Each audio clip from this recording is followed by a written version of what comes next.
नमस्कार। एप्स टिभीमा यहाँलाई स्वागत छ। विभिन्न जानकारीहरू लिएर तपाईको सामुन्ने आउने क्रममा आज हामीले श्री माधव नारायण स्वस्थानी व्रत र शाली नदी मेलाको बारेमा जानकारी लिएर आएका छौँ। प्रत्येक वर्ष चाहिँ यस वर्ष पनि त्यहाँ लाखौंको भिड लाग्नेवाला छ। श्री स्वस्थानी व्रत कथा जो 1 महिनासम्म हुने गर्दछ र उक्त मेला पनि 1 महिनासम्म हुने गर्दछ, जहाँ दैनिक लाखौं दर्शनार्थीहरू दर्शनको लागि र माघ स्नान गर्नको लागि आउने गर्दछन्।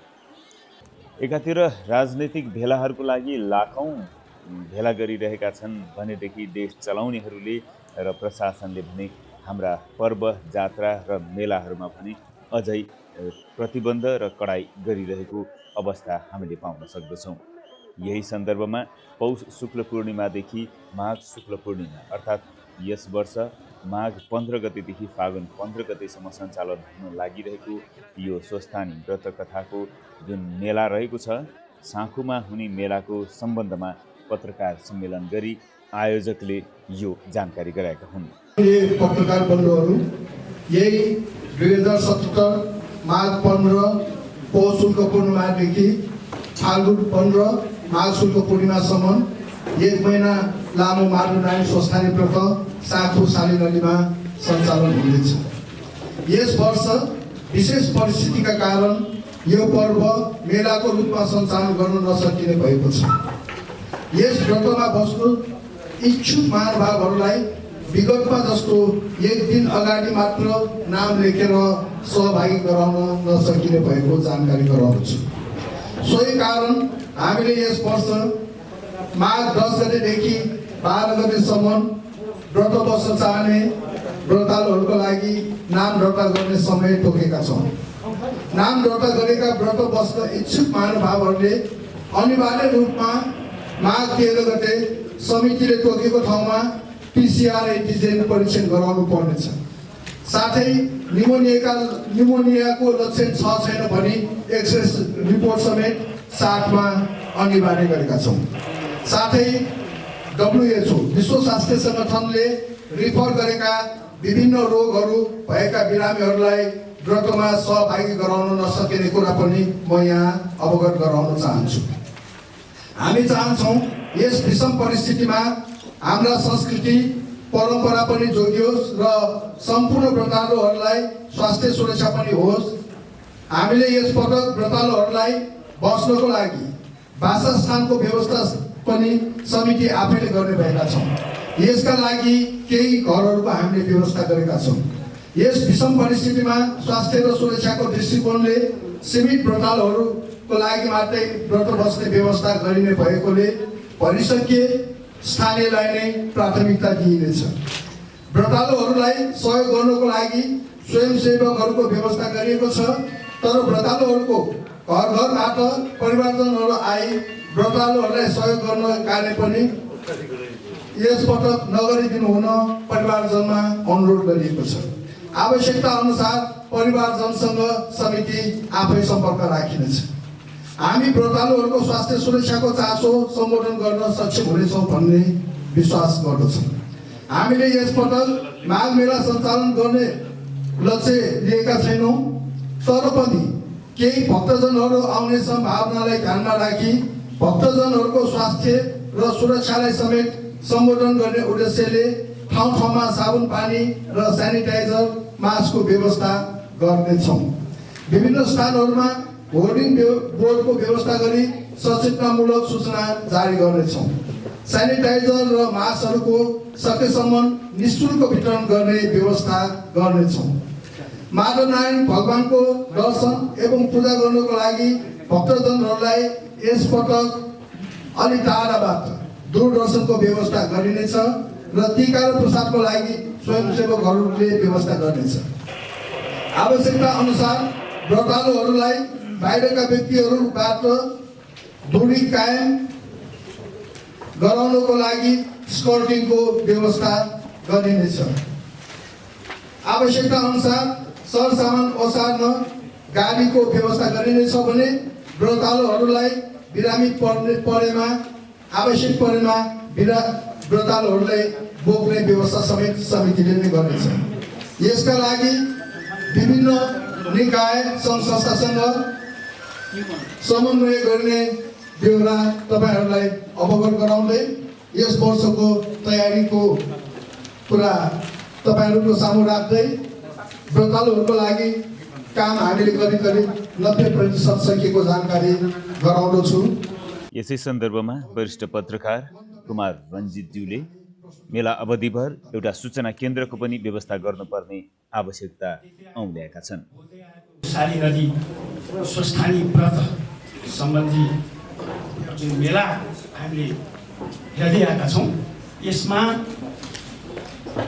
यस पटकको संवेदनशीलतालाई लिएर आज उहाँहरूबाट जुन प्रेस विज्ञप्ति र जुन सुरक्षाको सतर्कता उहाँले सम्बोधन गर्नुभयो, त्यसमा अझै पनि धेरै अपर्याप्तताहरू रहेको म यहाँ केही संक्षेपमा जानकारी गराउन चाहन्छु। एउटा सञ्चारकर्मीका नाताले संसारभर रहेका हाम्रा सञ्चारकर्मीका नेटवर्कबाट हामीलाई शुभचिन्तकहरूले पठाएका सन्देशहरूलाई यहाँहरूलाई विगतमा भएका यहाँको व्यवस्थापन र यति बेला हामीले गर्नुपर्ने व्यवस्थापन बारेमा संसारमा जहाँ पनि भिड हुन्छ त्यहाँ खतरा हुन्छ, सतर्कता आवश्यक हुन्छ। सुरक्षा निकायको यातायातकोदेखि लिएर सबै त्यो व्यवस्थापन यहाँहरूले गर्नुभएको होला, तर त्यति हुँदाहुँदै पनि विशेष सतर्कताको अभावमा धेरै किसिमको दुर्घटनाहरू र सतर्कता ल्याप्सेसहरूको काम हुने गरेको छ। यसतर्फ विशेष ध्यान आकर्षण म गर्न चाहन्छु र त्यस्तो अवस्थामा प्रमुख रूपमा त्यो सतर्कतालाई रोक्ने माध्यमका रूपमा सञ्चारकर्मले नै ध्यान आकर्षण गर्ने गराउँदछ। त्यो कुरा यहाँलाई म संक्षेपमा धेरै समय लिन चाहन्न। हामी कहाँ सबैभन्दा ठुलो दुर्घटना यतिखेर संसदमा भएको छ, सरकार प्रमुखबाट भएको छ। सबैभन्दा ठुलो भाइरस हाम्रो राजनीतिमा प्रवेश गरेको छ। स्वास्थ्यभन्दा ठुलो भाइरस हाम्रो राजनीतिमा भएको छ। यो हामी कसैबाट छिपेको छैन। अहिले जनप्रतिनिधिहरू विभाजित छन्। जनप्रतिनिधिहरू आफ्नो दायित्वभन्दा पर गएर राजनीति बुटका भेलामा सक्दैछन्। यस्तो बेलामा यो कसैबाट छिपेको छैन। मैले अतिरञ्जना गरेको होइन। यस्तो बेलामा जनस्तरमा उहाँले भनिसक्नुभयो, लाखौँ लाख सहभागी हुने कति रोक्ने। हामी धेरै मेला पार्कमा हेरिसक्यौँ। यो रोक्न सकिँदैन। जनताको आस्था जब जनप्रतिनिधिमा हुन्न, आफूले मतदान गरेका मान्छेमा हुन्न, राज्यमा हुन्न, अनि जनताले अध्यात्म खोज्छ। भगवान हो अन्तिम भरोसा। मेला पार्क यस्तै सांस्कृतिक र धार्मिक गतिविधिहरू खोज्छन् र अवश्य पनि पोहोर परारभन्दा पनि ठुलो सङ्ख्यामा साली नदी मेलामा आउन सक्ने सम्भावना रहन्छ। यो कुरालाई हामी नकार्न सक्दैनौँ। त्यसैले सतर्कता बढी जरुरी छ। अनि अर्को कुरा, सञ्चार माध्यमहरूलाई, सञ्चारका यति धेरै माध्यमहरू विकसित भएको छ अहिले बेलामा, उहाँहरूलाई सर्वसुलभ ढङ्गले एकै यो ठाउँमा बसेर यो शङ्खलापुरमा साली नदीको तीरमा यो प्राचीन बस्तीमा बसेर सञ्चार कर्म गर्नलाई, यहाँको सूचना प्रवाह गर्नलाई यहाँले के उपलब्ध गराइदिनु भएको छ? तपाईँहरूले अहिले पत्रकार सम्मेलन गरेर यी प्रेस विज्ञप्ति 2टा उपलब्ध गराएको छ। यो अहिलेको युगलाई अपर्याप्त हो। एउटा सूचना केन्द्र हुनुपर्छ। त्यो सूचना केन्द्रमा अहिलेको युगका सम्पूर्ण सञ्चार माध्यमलाई उपलब्ध गराउन सकिने सम्पूर्ण सुविधाहरू उपलब्ध गर्नुपर्छ। र म यहाँ जनप्रतिनिधिहरू मेरो साथ हुनुहुन्छ, मिनेन्द्रजी हुनुहुन्छ, विज्ञानजी हुनुहुन्छ होइन, उहाँ अध्यक्षजी हुनुहुन्छ व्यवस्थापन समितिलाई। यो साली नदी मेला अवधिभर एउटा यस्तो घर उपलब्ध गराउनुहोस्, एउटा यस्तो स्थान उपलब्ध गराउनुहोस् सञ्चारकर्मीहरूलाई यहाँले, जहाँ जतिखेर पनि आएर जुनसुकै बेलामा आएर सञ्चारकर्मीहरू बस्न सकुन्, जुनसुकै बेलाबाट त्यहाँबाट आफ्ना सूचना प्रवाह गर्न सकुन्। यो कुरो चाहिँ यहाँहरूले व्यवस्था गर्नुपर्छ। हुन त हाम्रो संसदमा पनि हुन सकेको छ। हेर्नुहोस्, हामीले 48 सालदेखि प्रतिनिधि सभा हामीले संसद कार्य बैठकमा रिपोर्टिङ गर्न आयौँ। जर्मन टेक्निसियनहरूले ग्यालरी बैठकमा बनाइदिएको माइकमा टेलिफोन झुन्ड्याएर हामीले हाम्रो अफिसमा खिचा पोखरीमा बाट त्यो स्पिकर संसदमा बोलेका कुरा सुन्थ्यौँ। त्यसै हामी पत्रिकामा छाप्थ्यौँ। त्यो युग थियो। पछि संसदमा क्यामेरा प्रवेश थिएन। अहिले संसदबाट प्रत्यक्ष लाइभ प्रसारण हुन थालेको छ, फेसबुकहरूमा आउन थालेको छ। यो त संसारको विकास हो। यति हुँदाहुँदै पनि मैले पटक पटक ध्यान आकर्षण गरेँ। 3 नम्बर प्रदेश बागमती प्रदेश छ अहिले हाम्रो। बागमती प्रदेशका कोही मान्नेहरू त यहाँ हुनुहुन्न। पटक पटक भनेको छु मैले, यहाँ सभामुखलाई गएर ध्यान आकर्षण गराएको छु। बागमती प्रदेशमा एउटा सूचना केन्द्र छैन। अहिले त्यहाँको सूचना जनता के पाउने? हामी भोट हालेको मान्छे काष्ठमण्डप बनाएर बस्छन्, संसदमा गएर के गरेका छन् थाहा छैन। उसलाई हामीले चाहिँ बागमती प्रदेशमा जनताको आवाज बोल्नलाई पठाएको, नीति नियम बनाउन पठाएको काष्ठमण्डप एउटा वडा अध्यक्षले बनाउँछ। त्यस्तो समय छ।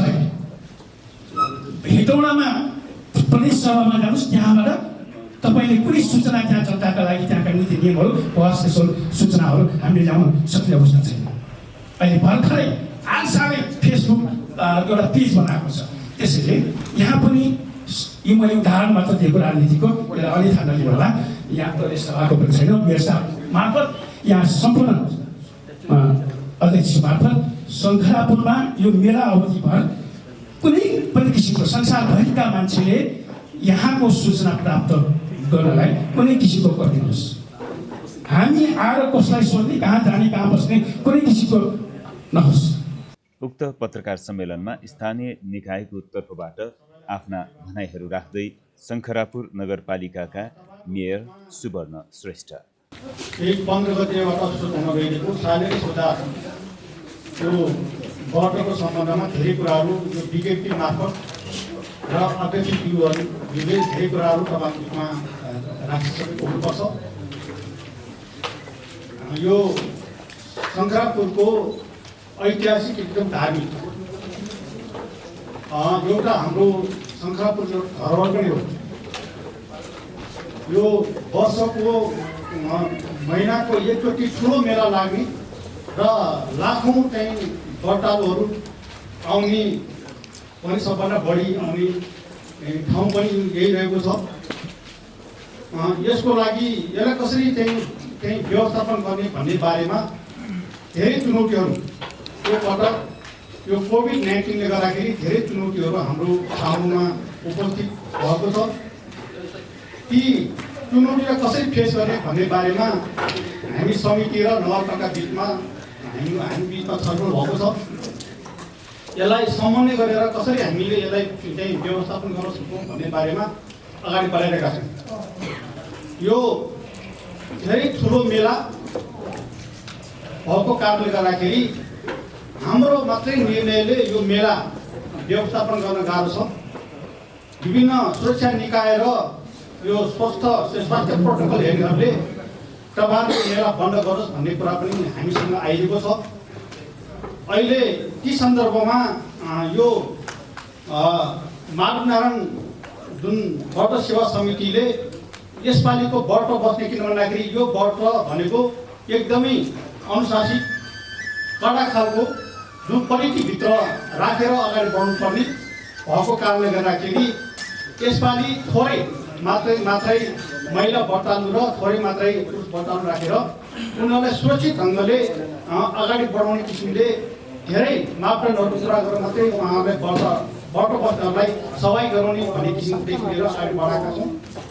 र हामीसँग सबभन्दा ठुलो समस्या चुनौतीको रूपमा आएको भनेको यो मेलामा आउने लाखौँ जुन भक्तजनहरू छन्, ती भक्तजनहरूलाई कसरी व्यवस्थापन गर्ने, कसरी यो चाहिँ हामीले यो सोसियल डिस्टेन्स कायम गर्ने भन्ने बारेमा एकदमै चुनौती हामी बिचमा थप चाहिँ खडा भएको छ।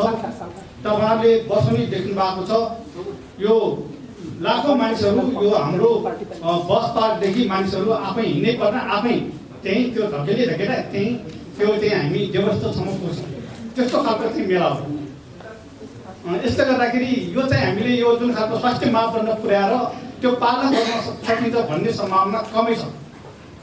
किन भन्दाखेरि जो हामी एकदमै धर्ममाथि हामी आस्था हामी सबैको छ र यो बेला धेरै यो चाहिँ अब त्यहाँ जुन खालको चाहिँ हामीले जुन खालको व्यवस्थापन पनि नयाँ ढङ्गले अगाडि बढाएका छौँ, जुन खालको अहिले स्वच्छ पानी पनि हामीले पकाउन सफल भएका छौँ। धेरै मानिसहरू यहाँ आइसकेपछि त्यो रोग व्याधिदेखि लिएर आफूले चाहेका चाहिँ जुन खालका चाहेका सपनाहरू पुरा पनि हुन्छन् भन्ने आशाका साथ धेरै चाहिँ व्रतालुहरू आउँछन्। ती व्रतालुहरू भक्तजनहरूलाई ती कारणले गर्दाखेरि हामीले रोक्न सक्ने अवस्था छैन। तथापि तैपनि हामीले यहाँ केही चाहिँ हामीले चाहिँ मापदण्डहरू तयार गरेर अगाडि बढ्न सक्यौँ भने हामीले केही कम गर्न सकिन्छ भन्ने बारेमा सोच बनाइरहेका छौँ। त्यसले गर्दाखेरि हामी मेला ठ्याक्कै बन्न गर्छौँ। हामी यो चाहिँ हाम्रो जुन खालको चाहिँ हाम्रो चाहिँ धार्मिक चाहिँ संस्कृति छ त्यसलाई कसरी व्यवस्थापन गर्ने भन्ने बारेमा यसपालि हामी जुन यो व्यवसायहरूदेखि लिएर बाहिरबाट चाहिँ आउने धेरै भक्तजनहरू यसपालि तपाईँहरू यो चाहिँ किन भन्दाखेरि हामीले अहिलेसम्म फेरि नयाँ चाहिँ अहिले यो कोभिड-19 का फेरि नयाँ स्वरूपहरू नयाँ भाइरसहरू आइदिएको छ भन्ने कुरा आइरहेको छ। यसले यो मेलाले गर्दाखेरि फेरि धेरैमा यो चाहिँ भाइरसका कारणले यो हाम्रो स्वास्थ्यमै चुनौती आउने हो कि भन्ने हामीलाई डर पनि पहिला भइरहेको छ। यो बारेमा तपाईँहरूले बेलैमा किन यो कुराहरू चाहिँ तपाईँहरूले यो कुराहरूको चाहिँ ध्यान दिनु भएन, बेलैमा तपाईँहरूले किन चाहिँ निर्णयमा पुग्न सक्नु भएन भन्ने कुरा पनि हाम्रो टाउकोमा माथि आउनुभएको कारणले गर्दाखेरि आज 3 बजे सिडिओ कार्यालयमा हामीले हाम्रो मिटिङ चाहिँ हाम्रो चाहिँ तय भएको छ। त्यसमा डिएसपीदेखि लिएर त्यहाँ एसएसपी सहितको चाहिँ उपस्थितिमा र स्वास्थ्य मन्त्रालयको चाहिँ स्वास्थ्यका प्रोटोकल हेर्ने व्यक्तित्वको मिटिङ बसेर उहाँहरूको पनि हाम्रो सहमति लिएर हामीले गर्न खोजिएको यसरी जान खोजिएका छौँ भनेर हामीले हाम्रा कुरा पनि राख्छौँ र जुन मेलामा आउने चाहिँ भक्तजनहरूलाई कसरी व्यवस्थापन गर्ने भन्ने बारेमा उहाँहरू पनि राय सल्लाह लिएर अगाडि बढ्नुपर्छ। नत्र भए के भन्दाखेरि उहाँहरूको पनि सहयोग बिना हामीले यो जुन यी कामहरू चाहिँ हामीले चाहिँ समाधान गर्न गाह्रो हुने भएको कारणले गर्दाखेरि मेला पनि हामीले सञ्चालन गर्नुपर्छ। तर त्यसलाई पनि हामीले यो चाहिँ जुन यो स्वास्थ्य मापदण्डलाई पनि कसरी पुरा गर्न सकिन्छ भन्ने बारेमा हामीले सोच्नुपर्छ। किनभने हामी सबैको चाहिँ यो स्वास्थ्यमा सुरक्षित राख्नुपर्ने कारण भएको कारणले गर्दाखेरि हामीले जोगौँदेखि चाहिँ हामीले बोकिरहेको आस्था पनि हामीले जोगाउनु पनि पर्ने, यो हाम्रो संस्कृति धर्म कला संस्कृति जोगाउनु पनि पर्ने भएको कारणले यसलाई सँगसँगै हामीले कसरी सुन्दर ढङ्गले अगाडि बढ्न सकिन्छ भन्ने बारेमा आज छलफल गरेर हामी चाहिँ एउटा चाहिँ विकास हामी दिनेछौँ र सबै भक्तजनज्यूहरूले तपाईँ पत्रकार साथीहरूले चाहिँ अब यसपालि भिडभाड नगरौँ, थोरै मान्छे चाहिँ मात्रै त्यहाँ उपस्थित भएर सहयोग गरौँ। त्यसले गर्दाखेरि हाम्रो चाहिँ हाम्रो जीवन सबभन्दा ठुलो जीवन भनेको चाहिँ हाम्रो सम्पत्ति भनेको जीवनै हो। त्यो जीवन आफ्नो चाहिँ जोगाउनको लागि यसपालि चाहिँ हामी थोरै चाहिँ मानिसहरू मात्रै त्यहाँ उपस्थित भएर चाहिँ यो धर्म चाहिँ यो चाहिँ हाम्रो चाहिँ संस्कृति जोगाउनको लागि अगाडि बढ्नु हुनको लागि यो पत्रकार साथीहरू पनि सहयोग हुनेछ। त्यसरी जान सक्ने पक्कै पनि हाम्रो संस्कृति पनि जोगिने र धर्म पनि जोगिने र हामी स्वस्थ जुन खालको चाहिँ यो स्वास्थ्य खालका नयाँ खालका चाहिँ चुनौतीहरू चाहिँ आइरहेको छ ती कुराहरू पनि हामीले त्यसलाई पनि हामीले चाहिँ सामूहिक ढङ्गले जित्न सकिने त्यो अवस्था भएको कारणले त्यो अवस्थामा जानुपर्छ भन्ने आधारमा हामी यो माधव नारायण भक्त सेवा समिति र हाम्रो शङ्करापुर नगरपालिका बिचमा एउटा समन्वय ढङ्गले हामीले आपसमा सहकार्य गर्दै जानुपर्छ भन्ने आधारका साथ हामी बढिरहेका छौँ।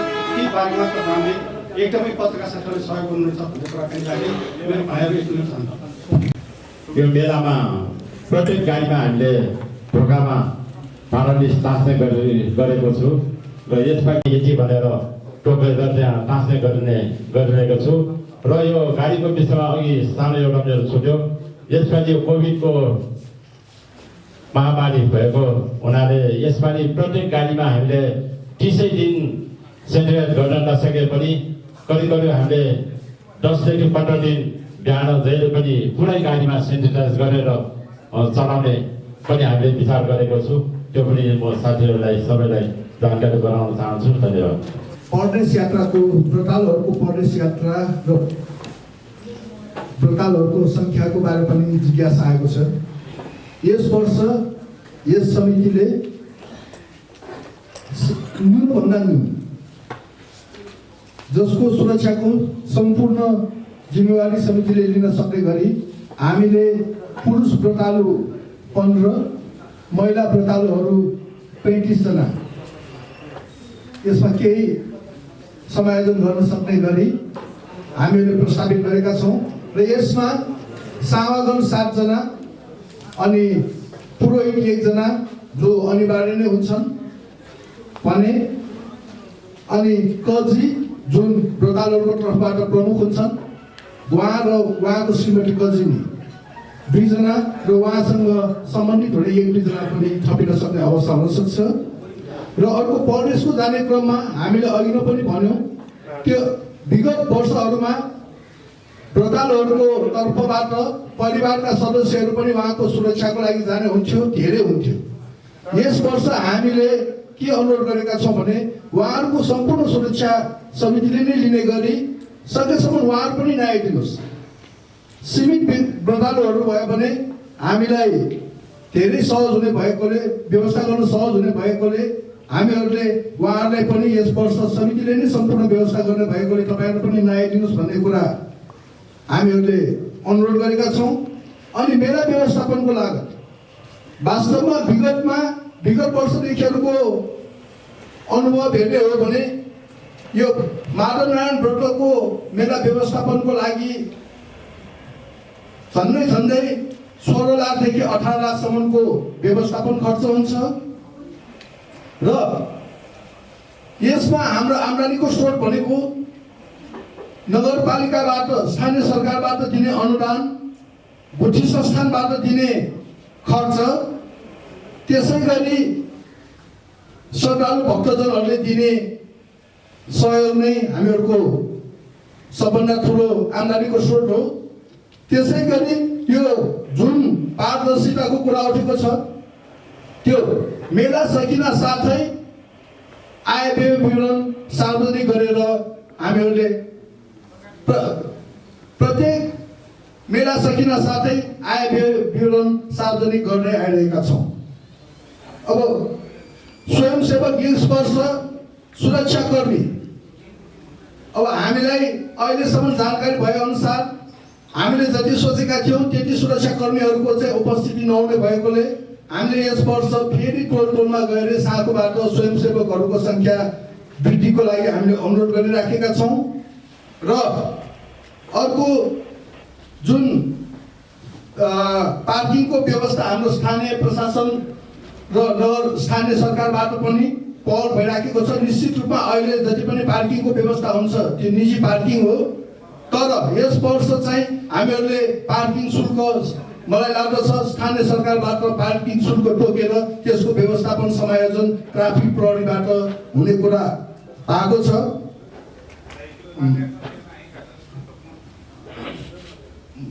मलाई लाग्दछ अनि मेला व्यवस्थापन अघि नै भनेको थियो, हामीले स्पष्ट रूपमा भनेका छौँ माधव नारायण व्रतको लागि स्थानीय सरकार, स्थानीय प्रशासनबाट अस्ति संयुक्त बैठकबाट माधव नारायण व्रत सञ्चालनको लागि स्वीकृति प्राप्त भइसकेको छ र मेला भनेर जुन दैनिक विगत वर्षमा नेपाल महानगर प्रहरी प्रभागको आँकडा अनुसार 20 लाखदेखि 22 लाख भक्तालुजनहरू जुन मेला भर्न आएको छ त्यो व्यवस्थापनको बारेमा आज जिल्ला प्रशासन सिडिओ साहेबसँग बैठक भएको कुरा मेयर साहबले जानकारी गराउनु भएको छ। र अर्को अब यो स्थानीय प्रशासन सम्बन्धी, स्थानीय सरकार सम्बन्धी जिज्ञासाको लागि म मेयर साहबलाई अनुरोध गर्न चाहन्छु। अब यहाँ पत्रकार साथीहरूको जिज्ञासा स्वाभाविक हो। अहिलेसम्म अब मेला चल्छ कि बन्द हुन्छ भन्ने कुराहरू अझसम्म स्पष्ट हुन सकेको छैन भन्ने कुराहरू आएको छ। पत्रकार साथीहरूलाई थाहा छ, मैले अघि नै भने ठुलो चुनौती हाम्रो काममा आएको छ। हामीले ठ्याक्कै अहिले दिने गर्न सक्ने अवस्थामा पुगेका छैनौँ। मेला पनि हामीले नियमित गर्ने, गत साल चाहिँ 400-500 महिलाले व्रतालु हुन्थ्यो, 30-35 जना पुरुष व्रतालु हुन्थे। यसलाई अलिकति कम गरेर यसपालि यो चाहिँ कोरोनाको कारणले गर्दाखेरि हामी थोरै महिला व्रतालु र थोरै चाहिँ पुरुष व्रतालु मात्र राखेर उनीहरूलाई सुरक्षित किसिमले यो चाहिँ मेला हामीले नियमित चाहिँ हाम्रो पूजा माधव नारायणको चाहिँ हामीले त्यहाँ पूजादेखि लिएर व्रतालुहरूलाई चाहिँ अब कसैको पनि घरमा नबस्ने गरी छुट्टै एउटा क्वारेन्टाइनकै जस्तै व्यवस्थापन गरेर राख्ने र उनीहरूलाई पुरै सुरक्षित गर्न सकिन्छ भन्ने ध्यानमा राखेर त्यसलाई अगाडि बढेको छ। अब मेलाको सन्दर्भमा तपाईँहरूलाई भन्यो भने अहिले यति ठुलो हामीले ठ्याक्कै मेलामा तपाईँहरू आउँदै नआउनुहोस् हाम्रो मेला बन्द छ भन्ने पनि चाहिँ भन्न गाह्रो अवस्था छ। किन भन्दाखेरि अहिले सबै यातायातहरू सबै सञ्चालन भइरहेका छन् अनि सबै अहिले पसलीदेखि सबै मल मन्दिरहरू चाहिँ अब खोलेका छन् अनि हलहरू सबै खोलेका छन् अनि हामीले यहाँ सार्वजनिक मेला बन्द भयो भने भोलि चाहिँ सबै चाहिँ यो चाहिँ बन्द चाहिँ छ भनेर भन्न सक्दैन र त्यसको चाहिँ माग सबै चाहिँ हामीले टाउकोमा बोक्नुपर्ने अवस्था पनि त्यही छ। त्यस कारण सबै नेपाल सरकारले अहिले हलदेखि लिएर यातायातदेखि लिएर जुन चाहिँ एकदमै चाहिँ महत्त्वपूर्ण चाहिँ धार्मिक स्थलहरू बन्द गरेको भए हामी यसपालि चाहिँ यो चाहिँ सार्वजनिक मेला बन्द स्थगित गरेका छौँ। तपाईँहरू भक्तजनहरू नआइदिनु होला भन्न सक्ने अवस्था थियो तर त्यो अवस्था नभएको कारणले गर्दाखेरि हामीले यति मात्रै भन्न सक्छौँ। त्यसले गर्दाखेरि हामीले मेला नियमित गर्नुपर्ने हाम्रो बाध्यता हो। नियमित हामी अगाडि बढाउँछौँ तर जुन खालको चाहिँ सुरक्षाका चुनौतीहरू आइरहेको छ त्यसको लागि तपाईँको प्रशासनको पनि नेपाल सरकारको पनि सहयोग चाहिन्छ भनेर हामीले उहाँलाई पनि अनुरोध गऱ्यौँ। त्यसको आधारमा चाहिँ एकचोटि मिटिङ बसौँ, छलफल गरौँ, यसलाई कसरी लान सकिन्छ भन्ने आधारमा आज हामी पत्ता खोजिरहेका छौँ। मलाई विश्वास छ यसलाई चाहिँ हामीले यो मेलालाई अलिकति चाहिँ हामीले जति चाहिँ गत साल लाखौँ चाहिँ मानिसहरू जसरी हाम्रा भक्तजन आउने गरेका थियो यसलाई अलिकति कम गर्न सकिन्छ कि त्यसको लागि पनि तपाईँहरूको मैले अलिकति अनुरोध पनि गर्न खोजेको। यसरी चाहिँ अलिकति चाहिँ हामीले धर्म र हाम्रो चाहिँ संस्कृति भन्दा पनि हाम्रो जीवन ठुलो हो। त्यसलाई यसपालि चाहिँ कम चाहिँ मानिसहरू कम चाहिँ भक्तजनहरू चाहिँ आइदिएर चाहिँ हाम्रो सहयोग गरिदिनु होला भन्ने मेरो अपिल हो। त्यो चाहिँ अपिल पनि हो, त्यसलाई सहयोग गरिदिनुपर्छ भन्ने जिज्ञासा पनि हो। त्यो आधारमा धेरै अब हामीले ठेक्नै नसक्ने त्यति भन्दा पनि ठेक्नै नसक्ने किसिमको चाहिँ हाम्रो भक्तजन आयो भने यसलाई चाहिँ हाम्रो सुरक्षाको मापदण्ड तय गर्नको लागि अगाडि बढ्नको लागि वैकल्पिक बाटोहरू पनि हामी तय गर्नुपर्ने हुन्छ। त्यहाँ चाहिँ त्यो धार्मिक स्थलमा पुर्याउनको लागि हामीले वैकल्पिक बाटो पनि तय गरेर अगाडि बढ्नुपर्ने हुन्छ। त्यो अवस्थामा आज हामी मिटिङ बसेर सफल गरेर त्यहाँ हामीलाई चाहिने आवश्यक जनशक्तिहरू सुरक्षाकर्मीदेखि लिएर त्यहाँ अर्को अन्य चाहिँ हामीले स्वास्थ्यको मापदण्ड चाहिँ अगाडि बढ्नलाई चाहिँ यो सेनिटाइजर जुन खालको चाहिँ मास्कका कुरादेखि लिएर अनि अर्को स्वास्थ्य परीक्षणका कुरादेखि पनि चाहिँ लानुको लागि पनि हामीले यो स्वास्थ्य मन्त्रालयको पनि विभिन्न चाहिँ अब हस्पिटल पनि चाहिँ हाम्रो चाहिँ जनशक्तिको आवश्यकता पर्ने हुनाले ती कुरामा चाहिँ तपाईँहरूको चाहिँ सहयोग चाहिँ हामीलाई आवश्यक पर्छ, तपाईँले सहयोग दिनुपर्छ भन्ने किसिमले चाहिँ हामीले चाहिँ अनुरोध गर्नुपर्छ भन्ने आधारमा नि चाहिँ गर्न खोजेको हो। हामीले सीमित मात्र हामीले बटाल्नु राखेर जान खोजेका छौँ। हामीले यो नियमित चलेको चाहिँ हामीले यो चाहिँ हाम्रो चाहिँ जुन खालको चाहिँ संस्कृति छ यसलाई सञ्चालन गर्न खोजेको हो। ठ्याक्कै हामीले सबै चाहिँ भक्तजनलाई हामीले चाहिँ आउँदै नआउनुहोस्, हामी तपाईँहरूलाई चाहिँ ठ्याक्कै बन्द गरिएछ भन्न सक्ने अवस्था छैन। त्यसलाई कसरी जाँदाखेरि चाहिँ हामीले त्यस्ता स्वास्थ्यका मापदण्डहरू पुरा गर्न सकिन्छ भन्ने बारेमा हामी छलफल गरेर चाहिँ उहाँहरूको पनि चाहिँ थप के कुराहरू आउला त्यसमा बसेर चाहिँ हामीले एउटा निश्चित चाहिँ हामी दायराभित्र बसेर सञ्चालन गर्न सकिन्छ भन्ने सोचका साथ चाहिँ हामी अगाडि बढेका छौँ। अर्को कुरो यो बाटोको कुरो पनि आइरहेको छ। बाटो अब को कुराकानी गर्नु गत सालभन्दा अहिले हामीले धेरै बाटोहरू बनिसकेका छन्। अहिले साँको बसपादेखि कालपत्र भएको थिएन, त्यो भइसकेको छ। जङ्गलको बिचमा बाटो ढलान भइसकेको छ र केही अब 1.5 किलोमिटर बाटो अहिले बन्न बाँकी छ र हामीले यो चाहिँ यो मेला अवधिभर यो बाटो सम्याउने कामहरू तपाईँ गरिदिनु पऱ्यो र जुन चाहिँ अब धुलो चाहिँ अब धुलो धुवा चाहिँ भक्तजनहरूले चाहिँ खेप्न नपरोस् भनेर हामीले चाहिँ पानीको व्यवस्था चाहिँ बेला बेला राखेर चाहिँ अगाडि बढाउने सोचका साथ अगाडि बढाएका छौँ र यो बाटोको चाहिँ अब हाम्रो काबुभित्र मात्रै नपरेको कारणले गर्दा हामीले एकदमै चाहिँ प्रेसर गरेका छौँ। हामीले चाहिँ भनिरहेका छौँ र समयमा चाहिँ त्यो कन्ट्राक्टरको काम नगर्दाको कारणले गर्दाखेरि यो समस्या हामीले झेल्नु परिरहेको छ र स्थानीय तहले चाहिँ जति पनि जिम्मा लिएको कामहरू छ ती कामहरू चाहिँ हामीले पुरा गरेर अगाडि बढाएका छौँ। तर त्यो यो चावल साँपको सडक चाहिँ हाम्रो काबुभित्र परेन। त्यसले गर्दाखेरि हामीलाई चाहिँ कठिन चाहिँ गाह्रो चाहिँ भइरहेको छ। प्रश्न चाहिँ हामीमा चाहिँ तेर्सिरहेको छ, त्यो हामीले सुन्नु परेको छ। यो चाहिँ हाम्रो बाध्यता हो। यस्तै गरी भक्तजनहरूले माघ स्नान गरेको ठाउँमा अति रञ्जित तरिकाले भिडियो खिचेर अनर्थ लाग्ने किसिमले र आस्था विपरीत रूपमा प्रस्तुत गर्ने गरेको सन्दर्भमा एप्स टिभी नेपालले राखेको प्रश्नमा आयोजकले यस्तो जवाफ दिएका छन्। गत वर्ष पनि यी घटनाहरू घटिसकेपछि समितिले एउटा समूह नै बनाएर टिम नै बनाएर अनुगमन गरिरहेको थियो र त्यो बेला भेटिएका त्यस्ता अतिरञ्जित दृश्यहरू खिचिएका मोबाइलहरू समितिले जफत गरेको थियो र यस वर्ष पनि यस्ता दुष्क्रियाकलापलाई निरुत्साही गर्न गत वर्षभन्दा पनि सशक्त रूपमा अघि बढ्ने जानकारी गराउँछु।